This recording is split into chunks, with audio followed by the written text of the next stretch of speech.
André, ici, Baseball Canada, je suis de retour avec Sylvain. J'aimerais ça qu'on parle, Sylvain, aujourd'hui, des éléments importants d'une séance d'entraînement, donc d'une pratique. Quels seraient peut-être les 3 éléments clés à considérer pour avoir une pratique à succès?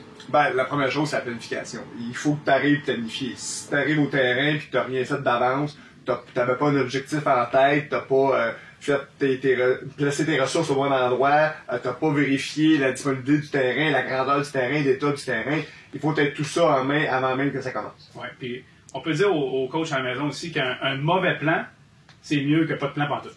Ben, définitivement, est-ce que tu peux jouer? Mais arriver à l'époque où on arrive, on improvise, OK, on s'en va boire de l'eau tout le monde, on vient pour sauver du temps. C'est pas ça du tout. Il faut optimiser le temps qu'on va avoir, la disponibilité, puis qu'on soit capable de rentrer dans un laps de temps bien défini. Parfait. Quel serait ton deuxième élément? Sûr qu'on a une bonne planification, on s'en va où après? Ben, c'est sûr qu'il faut avoir du leadership des entraîneurs. Il faut qu'il y ait qu'on suive le plan, puis qu'en même temps que ce soit intéressant, puis qu'il y ait l'enseignement qui se fasse à travers ça.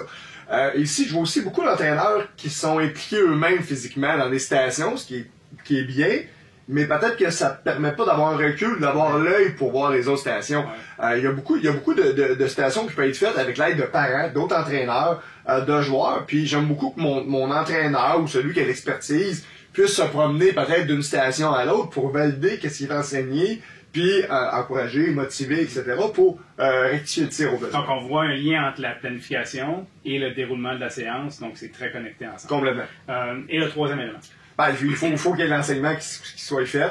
Donc, la qualité du feedback, du retour va être primordiale. À la fin de la pratique, là, André, là, il faut que tous les coachs, à la fin d'un entraînement, on ait atteint un des 2 objectifs suivants. Est-ce que mes joueurs sont devenus meilleurs ou est-ce que mes joueurs ont eu du plaisir?